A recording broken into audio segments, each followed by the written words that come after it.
Parce que nous sommes convaincus que le système que nous définissons est meilleur que le système d'aujourd'hui, parce que nous sommes convaincus que les Français, dans leur grande majorité, veulent un système simple, juste, qui mettra un terme à des régimes qui ne correspondent plus à une logique qui serait acceptée par nos compatriotes.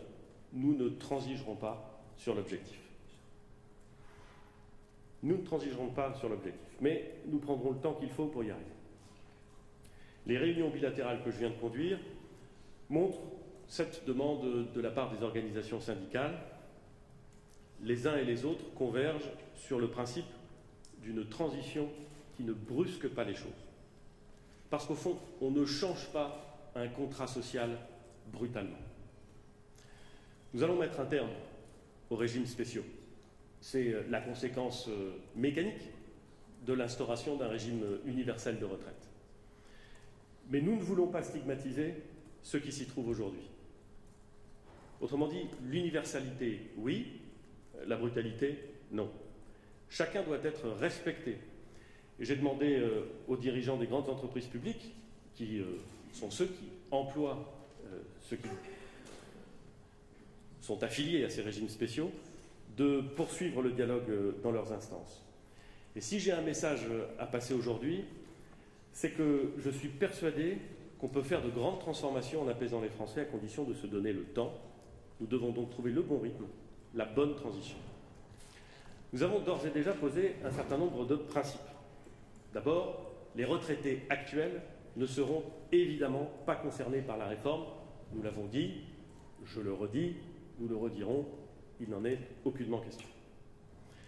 Deuxième principe que nous avons pris, c'est celui d'affirmer, de mettre en œuvre un principe clair, les droits acquis seront conservés à 100%. Je veux le redire clairement, les droits acquis seront conservés à 100%. Le rapport du haut-commissaire aux retraites, Jean-Paul Delevoye, proposait d'exclure du système universel ceux qui seront à moins de 5 ans de la retraite en 2020 lors du vote de la loi. S'il faut que la réforme s'applique à des personnes un peu plus éloignées de la retraite que ce qui était envisagé jusqu'ici, afin de prendre en compte les choix individuels faits par nos concitoyens, je suis prêt à en discuter avec les organisations syndicales, et je sais, pour les avoir entendues, qu'un certain nombre l'ont demandé.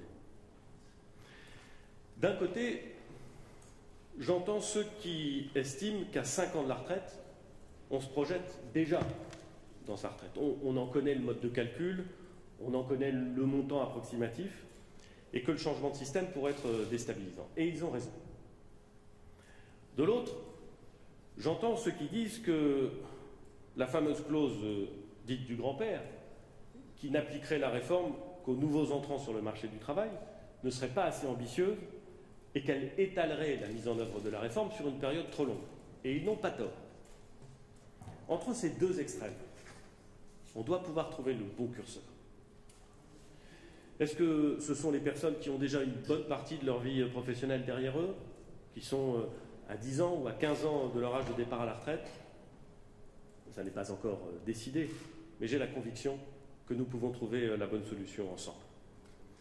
Et pour le dire autrement, pour ma part, du moment qu'on construit un système universel, en lieu et place des 42 régimes existants, y compris les régimes spéciaux, je suis ouvert à la discussion.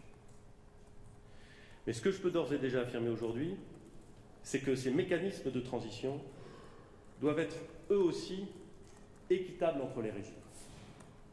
On ne peut pas répondre à des demandes catégorielles en pénalisant les autres. Et j'en suis convaincu, on peut, dans ce cadre qui respecte l'équité entre tous les régimes, prendre également en compte l'histoire des entreprises publiques et de leur système de retraite.